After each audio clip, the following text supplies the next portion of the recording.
नमस्कार। हमारी खास पेशकश पीएफआई का माया जाल आतंक के लिए इस्तेमाल आप देखना शुरू कर चुके हैं। मैं हूं आपके साथ Rahul Saumitra. Popular front of India यानी पीएफआई, जिसके आतंक से देश का कोई भी राज्य अछूता नहीं है, आतंक का दूसरा नाम पीएफआई बन चुका है, जिसने देश के हर शहर में अपनी जड़ें जमा ली है। उन जड़ों पर एनआईए ने फाइनल प्रहार करते हुए 15 राज्यों के 100 से ज्यादा शहरों में छापेमारी की है, जिसमें पीएफआई के 106 एजेंटों को गिरफ्तार किया गया। कैसे देश में फैल रहा है पीएफआई का माया जाल और कैसे किया जा रहा है युवाओं का आतंक के लिए इस्तेमाल, हकीकत से रूबरू अगर आपको होना है तो हमारी एक्सक्लूसिव रिपोर्ट देखिए।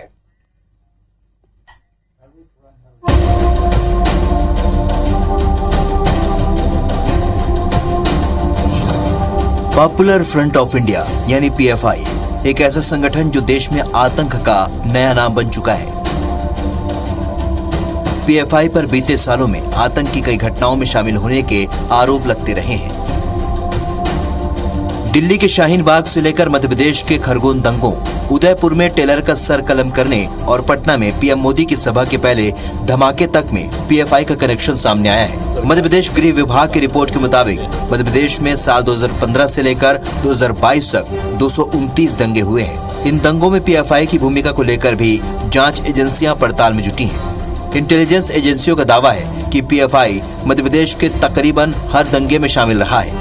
दंगे भड़काने से लेकर टेरर फंडिंग के लिए भी पीएफआई ने मैन पावर से लेकर हथियार तक उपलब्ध कराए हैं। फिलहाल देश भर में पीएफआई के सैकड़ों एजेंटों को गिरफ्तार किया गया है। मध्य प्रदेश के उज्जैन और इंदौर से भी पीएफआई के 4 एजेंट गिरफ्तार हुए हैं, लेकिन मध्य प्रदेश में पीएफआई का नेटवर्क गहरा है। पीएफआई ने महज कुछ सालों में ही 2000 से भी ज्यादा एजेंट्स अपने संगठन में जोड़े हैं, जिनका मकसद मध्य प्रदेश में बैठकर देश भर में आतंक फैलाना है। पीआईएफ अगर सक्रिय है तो पिछले 15 साल से क्या कर रहे हैं? ये कानून व्यवस्था ध्वस्त है, तो ये इनके पास है नहीं, ये केवल ध्यान बटाने के लिए ये सब चीजें कर रहे हैं। आप तो पूरे देश का इतिहास उठाइए ना। भारतीय जनता पार्टी वह पार्टी है जिसका विश्वास विघटन पर है। यह विपक्ष में रहें तो भी दंगा करवाते हैं, सरकार में रहें तो भी उस भाषा को बोलते हैं जिससे तनाव और वैमनस्य पैदा हो, जो अनुचित है। इतिहास आप देखिएगा कि दंगों पर एक पक्षीय कार्रवाई करने वाली कौन है? यही सरकार है। दंगे उकसाने वाले कौन है? यही सरकार है। दरअसल रामनवमी के मौके पर खरगोन में जो दंगे हुए उसमें पहली दफा पीएफआई का नाम जुड़ा, जिसके बाद पुलिस को पीएफआई की तरफ से दंगा भड़काने के लिए फंडिंग के इनपुट मिले। न सिर्फ खरगोन बल्कि मध्य प्रदेश के अलग अलग हिस्सों में सांप्रदायिक तनाव फैलाने में पैसों से लेकर असलहा मुहैया कराने के आरोप भी पीएफआई पर लग चुके हैं। मध्य प्रदेश पुलिस के एटीएस की निगाहें भी लंबे अरसे से पीएफआई की गतिविधियों पर थी, लेकिन मुकम्मल इनपुट न होने की वजह से अब तक पीएफआई के एजेंट्स बचते आ रहे थे।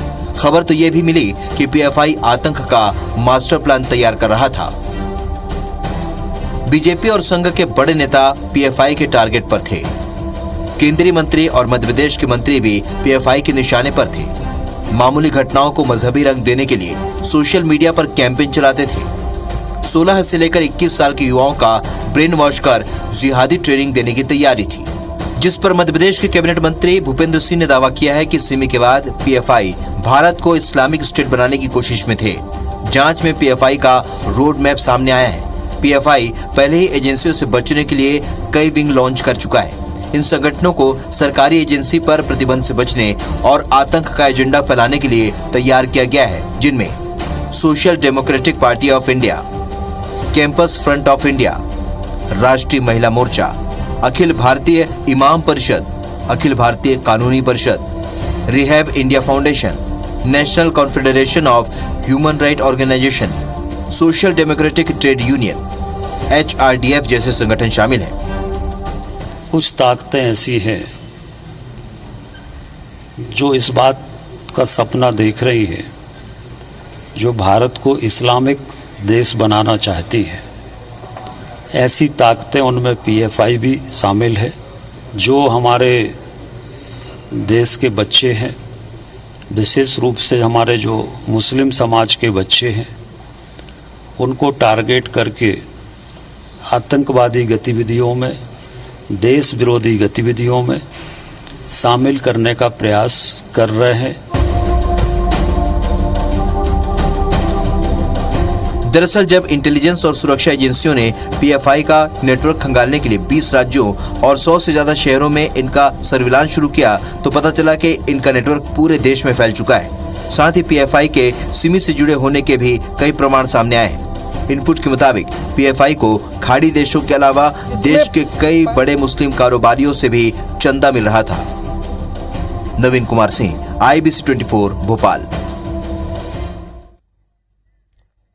पीएफआई कैसे काम कर रही है और इसके लिए फंडिंग कहां से हो रही है, बिना जांच एजेंसियों की नजर में आए कैसे इस संगठन ने अपनी जड़ें मध्य प्रदेश में जमा ली।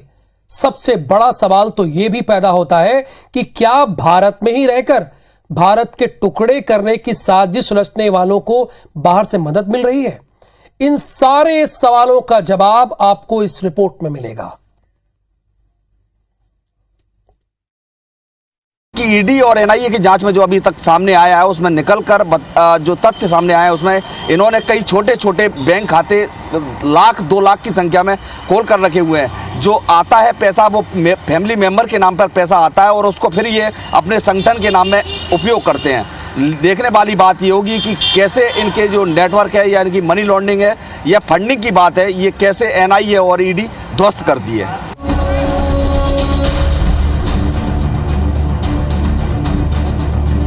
पीएफआई को अगर आतंक का दूसरा नाम कहें तो गलत नहीं होगा। पीएफआई का मूल उद्देश्य भारत को मुस्लिम राष्ट्र बनाना है, जिसके लिए पीएफआई को हर साल सऊदी अरब, कतर, कुवैत, यूएई और बहरीन से 500 करोड़ से भी ज्यादा की फंडिंग होती है। इसे फैमिली मेंटेनेंस के नाम पर अलग अलग खातों में वेस्टर्न यूनियन के जरिए भेजा जाता है, जिसमें पीएफआई एजेंटों के रिश्तेदारों के 2 लाख से भी अधिक बैंक खातों का इस्तेमाल किया जाता है। जांच एजेंसियों को मिले इनपुट के मुताबिक पीएफआई के आधा दर्जन उप संगठन सक्रिय हैं। ये संगठन छात्रों, महिलाओं, बेरोजगार युवक, वृद्धों और कारोबारियों के लिए अलग अलग नाम से कार्य करते हैं। कोई फंडिंग जुटाने का काम करता है तो कोई आईटी सेल का संचालन, पर्चा बांटने और मदरसा मस्जिद में जागरूकता अभियान चलाने के लिए भी संगठन पीएफआई का उप संगठन है। इन्होंने क्या क्या ओवरट्रैक किए हैं, क्या किसी दंगे में इनका हाथ है, उसकी यदि दंगे में हाथ है तो एविडेंस कलेक्ट करके उसमें प्रोसिक्यूट करेंगे। एटीएस भी और एनआईए भी। फंडिंग इन्होंने इलीगल की है क्या, हवाले से आई है, वो रूल्स का, बैंकिंग रूल्स का वायलेशन हुआ, उसमें से कार्रवाई होगी। मनी लॉन्ड्रिंग के तहत आते हैं क्या, तो उसकी कार्रवाई होगी। तो एनआईए को अनुसंधान करने का पूरा पावर है, पुलिस के सब पावर। यदि एक बार सिक्योरिटी से रिलेटेड ऑफेंस है तो उनको अनुसंधान करने का पूरा पावर है। तो वो सभी बातें वो निकालेंगे और मोस्टली इसमें जो अनुसंधान होगा वो मनी ट्रेल पर होगा। फंडिंग कहाँ से हो रही है, फंडिंग का सोर्स क्या है। जांच एजेंसी एनआईए ने अब फंडिंग से जुड़ी कड़ियों की शिनाख्त शुरू कर दी है। लगातार हो रही करोड़ों की फंडिंग से पीएफआई अब केरल के बाद बंगाल, बिहार, राजस्थान और तेलंगाना और अब मध्य प्रदेश में अपनी पैठ बढ़ा रहा है। नए नए ठिकाने बनाकर लगातार नई भर्तियां कर रहा है। पीएफआई को खबर है कि सिमी की तरह ही जल्दी उस पर प्रतिबंध लगाए जा सकते हैं, इसलिए अपनी जड़ें मजबूत करने वो मस्जिदों के इमाम और मदरसों के प्रमुख को टारगेट कर रहा है। पीएफआई कई छोटे बड़े शहरों और गांवों की मस्जिदों में पैठ बढ़ाता जा रहा है ताकि वक्त आने पर उनका इस्तेमाल किया जा सके। पीएफआई का टारगेट ऐसे शहर हैं जहां मजहबी दंगा फैलाना आसान हो। पीएफआई का मकसद है भारत की छवि को अंतर्राष्ट्रीय स्तर पर खराब करना, विदेशों में संदेश पहुंचाना कि भारत में अल्पसंख्यक सुरक्षित नहीं है, जिसके लिए पीएफआई की सोशल मीडिया टीम भी बनी हुई है। पीएफआई से जुड़े हर पहलू पर जांच एजेंसियां लगातार काम कर रही हैं। अब तक आपने देखा कि कैसे ये युवाओं का ब्रेन वॉश करते हैं। अब आगे बढ़ते हैं। एनआईए की ताबड़तोड़ छापेमारी में देश के 11 राज्यों से 106 पीएफआई एजेंट्स की गिरफ्तारी हुई, जिसमें एमपी के भी 4 एजेंट गिरफ्तार हुए। शांति का टापू कहे जाने वाले मध्य प्रदेश की धरती में ये सभी अशांति फैलाने का पूरा प्लान कर रहे थे, प्लानिंग कर रहे थे, बना रहे थे। और जब ये पकड़े गए तो खुद को दबे कुचले लोगों की आवाज बताने लगे।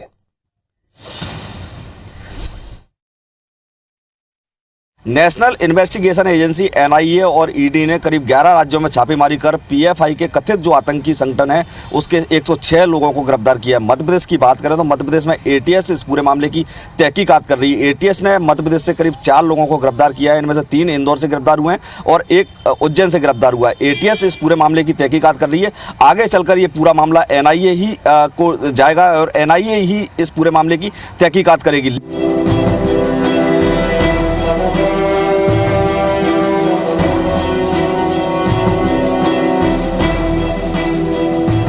एनआईए ने देश के 11 राज्यों में पीएफआई के ठिकानों में ताबड़तोड़ छापेमारी कर 106 पीएफआई एजेंटों की गिरफ्तारी की है, जिनमें 4 एजेंट उज्जैन और इंदौर से पकड़े गए हैं। एटीएस ने एनआईए कोर्ट में पेश कर आरोपियों को 30 सितंबर तक रिमांड पर लिया है। एमपी एटीएस लगातार चारों से पूछताछ कर रही है। पीएफआई एक चरमपंथी इस्लामिक संगठन है जो दावा करता है कि पीएफआई पिछड़ों और अल्पसंख्यकों की आवाज उठाता है। पीएफआई की स्थापना साल 2006 में हुई थी, जिसका मुख्यालय दिल्ली के शाहीन बाग में है। संगठन दावा करता है कि 23 से भी ज्यादा राज्यों में उसकी इकाइयां हैं।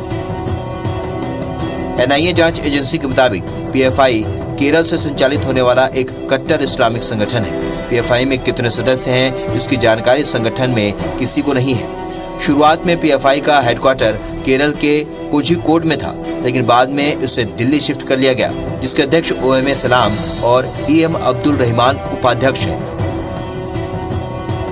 शुरू में जब नक्सलाइट्स आए थे उसके पहले और भी जितने ऑर्गेनाइजेशन से जो कि ख़त्म हो गए, तो वो भी कहते थे कि भारत एक दोस्त नहीं है, सबको आज़ाद होना चाहिए। अखबारों में पम्पलेट में करते थे, तो वहाँ से शुरू हुआ।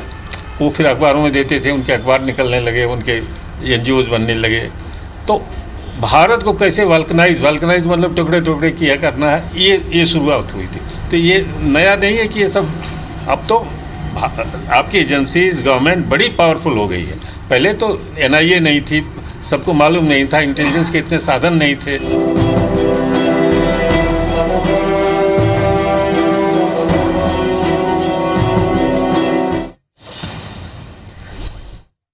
हालांकि इनका प्लान ही रह गया, गिरफ्तार कर लिए गए। पीएफआई आतंक का दूसरा नाम बनना चाहती थी, जो देश की फिजा को खराब करने में तुली थी, जिसको अब सिमी से भी जोड़ा जाने लगा है। सिमी भी एक आतंकवादी गतिविधियों में लिप्त संगठन था, जिसको अब प्रतिबंधित कर दिया गया। लेकिन जांच में यह खुलकर आया है कि सिमी को ही पीएफआई के रूप में डेवलप किया गया। आतंकी संगठन जिसकी खुद की यूनिफॉर्म है, जो 15 अगस्त के दिन परेड निकालता है। कई चौंकाने वाले खुलासे हुए हैं, ये भी रिपोर्ट देखिए आप।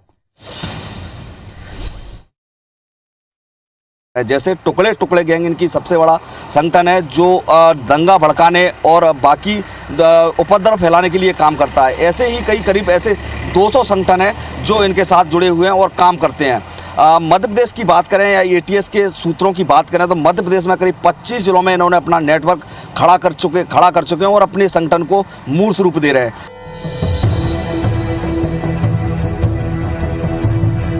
पीएफआई भले ही अल्पसंख्यकों के अधिकारों के लिए बना संगठन हो, लेकिन पुलिस अफसरों की माने तो पर्दे के पीछे ये जो कर रहा है वो कई मामलों में सिमी से कम नहीं है। इस बात के भी सबूत मिले हैं कि पीएफआई के सदस्य पढ़े लिखे युवकों को धार्मिक कट्टरता का पाठ पढ़ा रहे हैं। मध्य प्रदेश सहित ज्यादातर राज्यों में पीएफआई के सिमी से जुड़े होने के भी प्रमाण मिले हैं। यही वजह है कि छापेमारी में एनआईए के साथ ईडी भी शामिल रही। हालांकि अब तक ईडी ने छापे में मिले आर्थिक लेन देन का खुलासा नहीं किया है। जांच एजेंसी एनआईए की इनपुट की बात करें तो साल 2012 में केरल सरकार ने हाईकोर्ट में बताया था कि पीएफआई और कुछ नहीं बल्कि प्रतिबंधित संगठन students Islamic movement of India Simi का ही नया रूप है। पीएफआई कार्यकर्ताओं के अलकायदा और तालिबान जैसे आतंकी संगठनों से लिंक होने के आरोप भी लगते रहे हैं। सबका प्लान ये है कि इस देश में अव्यवस्था क्रिएट की जाए, आपस में द्वंद्व क्रिएट किया जाए, इसकी आर्थिक साधनों का दोहन ठीक से न हो सके, इससे नक्सलवाद उन्हीं एरिया में जितने नेचुरल रिसोर्सेज बहुत हैं, तो ये सबका मकसद कंट्री को कमज़ोर करना है। तो अभी जो NIA ने पकड़ा, इसका मतलब कि इनको ये सूत्र मिले हैं कि ये भी उसमें लागू है, चालू हो गए। सिमी तो एक स्टूडेंट्स फेडरेशन स्टूडेंट्स का विंग था, उसके नाम से हुआ, लेकिन बाद में देखा आपने कि टेररिस्ट एक्टिविटीज में शामिल हो गए। सिमी के कुछ सदस्य भी इनमें PFI में संगठन में जुड़ रहे हैं। वो तो कोई भी नए संगठन बनेगी, यदि उसको बैन कर लिया तो दूसरे में वो संगठित हो जाएंगे। इनकी पूरी कार्यप्रणाली NIA की तफ्तीश के बाद मालूम होगी। PFI मध्य प्रदेश के 25 जिलों में फैल चुका है। PFI के प्लान B और प्लान C की बात करें तो सबसे खतरनाक बात यह है कि इसमें ज्यादातर जिले वही हैं जहां पहले प्रतिबंधित संगठन सिमी सक्रिय हुआ करता था। उससे भी ज्यादा खतरनाक बात यह है कि सिमी के एक्टिव मेंबर PFI में शामिल हो चुके हैं। मध्य प्रदेश में सिमी का केंद्र पहले मालवा अंचल हुआ करता था, लेकिन PFI ने इसका और ज्यादा विस्तार कर लिया है। इंटेलिजेंस अफसरों के मुताबिक मध्य प्रदेश के इंदौर, उज्जैन, शाजापुर, मंदसौर, राजगढ़, नीमच, खंडवा, बुरहानपुर और श्योपुर सहित 25 जिलों में PFI के एक्टिव मेंबर हैं। सबसे ज्यादा चौंकाने वाला नाम श्योपुर का है। जांच एजेंसी NIA की माने तो PFI की अपनी यूनिफॉर्म भी है। हर साल 25 अगस्त को PFI फ्रीडम परेड का आयोजन करता है। साल 2013 में केरल सरकार ने इस परेड पर रोक लगा दी थी, क्योंकि PFI की यूनिफॉर्म में पुलिस की वर्दी की तरह ही सितारे और एम्बलम लगे हैं। केरल, तेलंगाना के बाद अब देश भर के युवा टारगेट पर हैं। सोशल वर्क के नाम पर धन बटोर का देश विरोधी प्रचार करना ही PFI का काम है। मुस्लिम बहुल इलाकों में स्कूल, कॉलेज, मदरसे के जरिए युवाओं का ब्रेन वॉश करना, PFI की अलग अलग विंग के जरिए एजेंसियों को झांसा देने की साजिश करना, स्लीपर सेल बनकर ऐसे रहना कि पकड़े जाने पर दूसरों तक एजेंसी ना पहुंच पाए। सर्वधर्म समभाव और अनेकता में एकता की सोच रखने वाले देश में PFI जैसे संगठन युवाओं का ब्रेन वॉश कर तबाही मचाने के लिए उनका इस्तेमाल करते थे, इस्तेमाल करते हैं भारत को मुस्लिम राष्ट्र बनाने के लिए युवाओं का। लेकिन देश की जांच एजेंसियों से PFI का मुखौटा उतार फेंका। हमारी जांच एजेंसियों ने इसका मुखौटा उतार कर फेंक दिया। देश में अब इस पर बैन की मांग उठने लगी है। मांग तो जायज है, लेकिन इस पर कब बैन लगेगा यह केंद्र सरकार ही तय करेगी।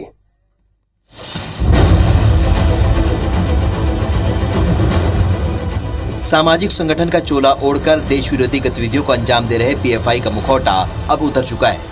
NIA की अब तक की सबसे बड़ी दबिश के बाद गिरफ्तार हुए PFI लीडर्स से लगातार पूछताछ की जा रही है।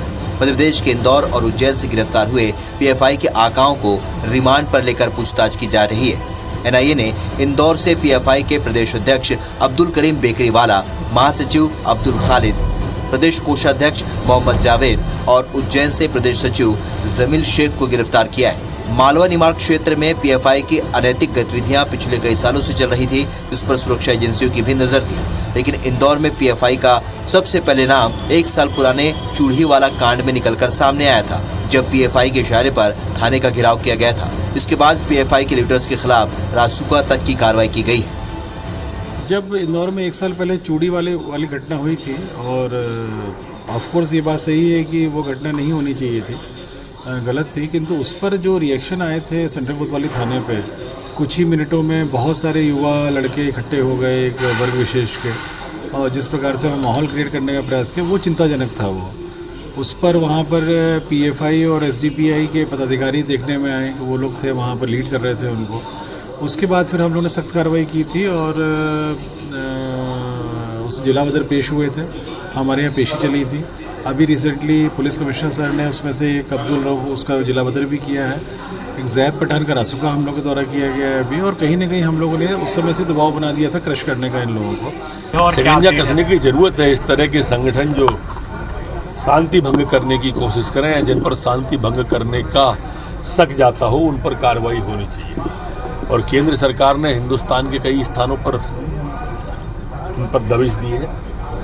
काफ़ी लोग गिरफ्तार भी हुए, जैसा आप लोगों ने बताया है। और मध्य प्रदेश के अंदर भी राज्य पुलिस के सहयोग से उन्होंने इंदौर के अंदर ये कार्रवाई की है। ऐसा कोई भी स्थान नहीं होगा जिस पर कार्रवाई नहीं की जाएगी। शांति भंग मध्य प्रदेश की किसी को नहीं करने दी जाएगी। ये मध्य प्रदेश शांति का टापू था, है और रहेगा।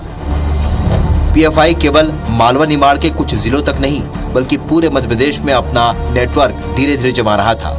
आम लोगों के सामने पीएफआई एक सामाजिक संस्था के तौर पर अपनी पकड़ को मजबूत करने में लगा हुआ था ताकि मुस्लिम युवाओं को जोड़ा जा सके, लेकिन इनके मंसूबों पर अब पानी फिर गया। सुरक्षा एजेंसी की धरपकड़ के बाद स्टेट पुलिस भी इनके लीडर्स और ठिकानों पर दबिश दे रही है।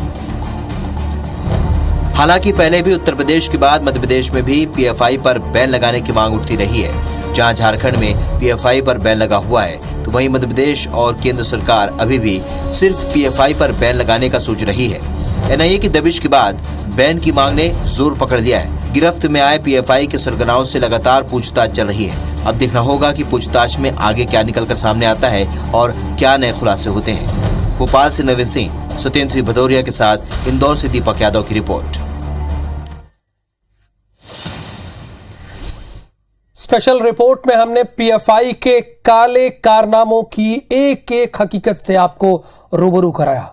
आपको ये प्रोग्राम कैसा लगा हमें सोशल मीडिया पर जरूर लिखकर बताइए। मुझे दीजिए अनुमति।